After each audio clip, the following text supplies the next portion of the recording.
Hi guys, I've posted a few pictures I suppose recently on a couple of the groups about latte art using the Sage or Breville Barista Touch. Lots of people have asked me to put a video on, see how I do the latte art and stuff like that. So I thought, hey, why not? Look, I'm not an expert on this by any stretch of imagination. That's the first thing I want to say, is that I'm not very good, but people have asked, so here we go. I'm also not a coffee evangelist. I don't really do great coffee, do okay coffee, and the art I do is okay. So there are going to be people out there who say, you're rubbish, and that's not real coffee. I don't care, I enjoy it. The coffee's nice in the morning and that's all I need. So yeah, go for your life. Criticise the coffee I drink, but hey, I don't really care. Anyway, hopefully this will be of help to some of you. And I'll start off by just running through some of the bits that I use to help me make my coffee in the morning. Okay, so the first thing I'm going to run through is just how I've got the machine set up itself. So I've set up the presets for this machine working for us. I brew Lavazza Red, yes really. I know there are people that hate me for that, but there you go. But I've got a good shot and a good ratio, I think. So here's my presets. It's a 19-second grind on internal, I think is 3, and obviously the external is 3 as well. So quite a fine grind, but it works nicely for me. 19 seconds gives me 18 grams of coffee. I then brew that for 25 seconds. So from button press, it's probably about 27 or so to come out, and that yields me 36 grams, which is the golden ratio, or so they say. On the milk side, you can see we have it at 50 degrees centigrade.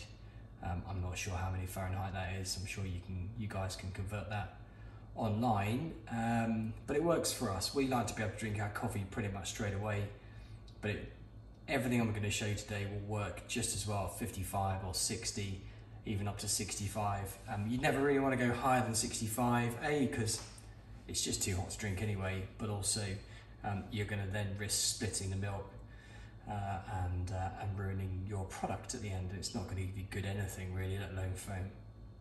You can see there on the auto frother I've got a setting of 5, and that seems to work for us for whole milk, which is what we use for our coffees in the morning. So that's the settings in the machine.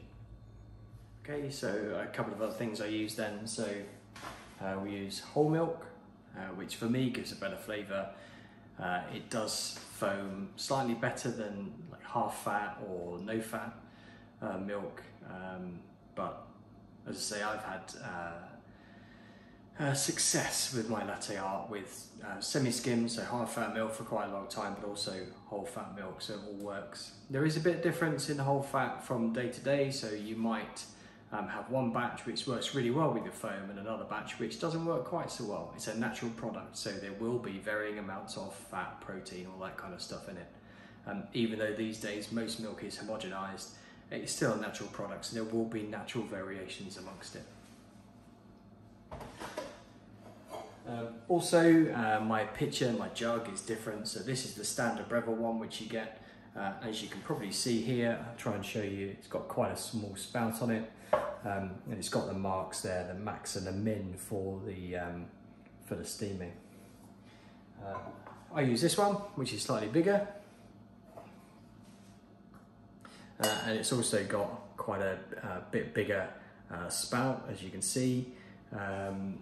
And I find this one much easier to steam with, to latte art with than this one. That's not to say you can't do it with this one. I'm sure you can. I'm sure plenty of people have done, so don't worry about that too much. I've been using this jug pitcher for some time with my previous machine, and I'm just used to it. So it's what I'm used to, it's what I've practiced with over the years, so that's what I use. I fill it by eye. I don't use any marks on it. That's just basically, I'll just judge it through experience, and so it's down to you. Get another one, doesn't really matter. The principles remain the same. Okay guys, just going to run you through a shot now. So there we go, got on my settings. I have this neat dosing funnel, which is really good, so it stops all your grinds getting in here. Clearly I'm off camera at the moment, so it's going to grind, so you're going to have 20 seconds of noise. So I just allow it to grind, as you can hear.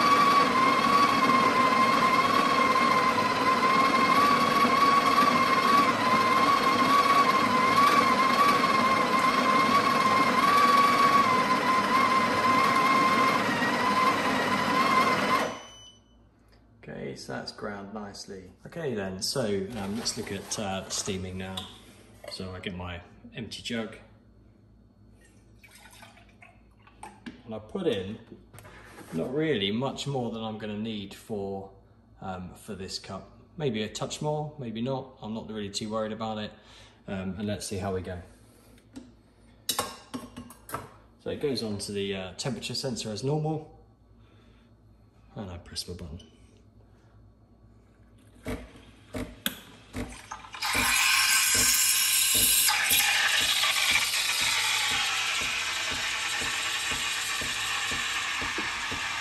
This is the boring bit, obviously.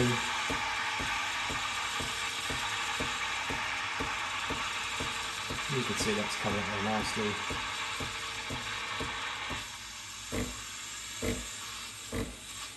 So at this point there are some bigger bubbles inside the picture. Don't worry about it. As the machine works its magic, then it's just going to they'll slowly dissipate. And you'll end up with a pretty good product at the end of it. Obviously this is a bit quicker than perhaps it will be for you guys at home, because I'm only steaming to 50 degrees. There you go, you can hear it coming to its end. And there she goes. So the first thing I do then, take her out, I'll give my wand a wipe, good wipe, and I'll allow it to purge. So it will go through its thing.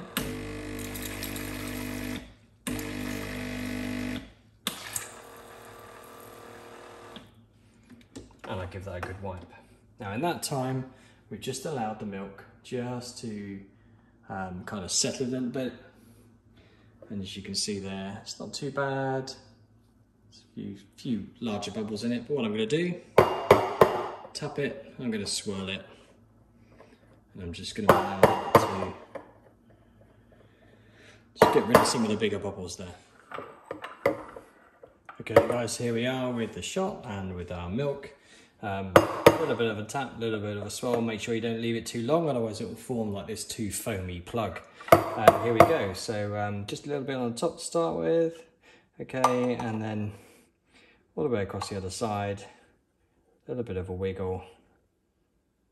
Comes through, draw it through, and there you go. Okay, so there, I don't know if you can see it very well, there you go. Okay, so that's what we can do. So that is with an auto foamed froth. Okay, fairly simple. So I started across the far side of the cup. Okay, wiggle, wiggle, wiggle, and then back through, drew it through. Okay, the best videos you can watch are the Lance Hedrick videos. Okay, and he'll talk to you all about flow rate and cup angle and spout height and all those kind of things. And he really is good. But that just shows you can make a decent, half decent, I think, latte art with an auto frother on the Barista Touch. Okay, guys. Hopefully that's been of some help to you.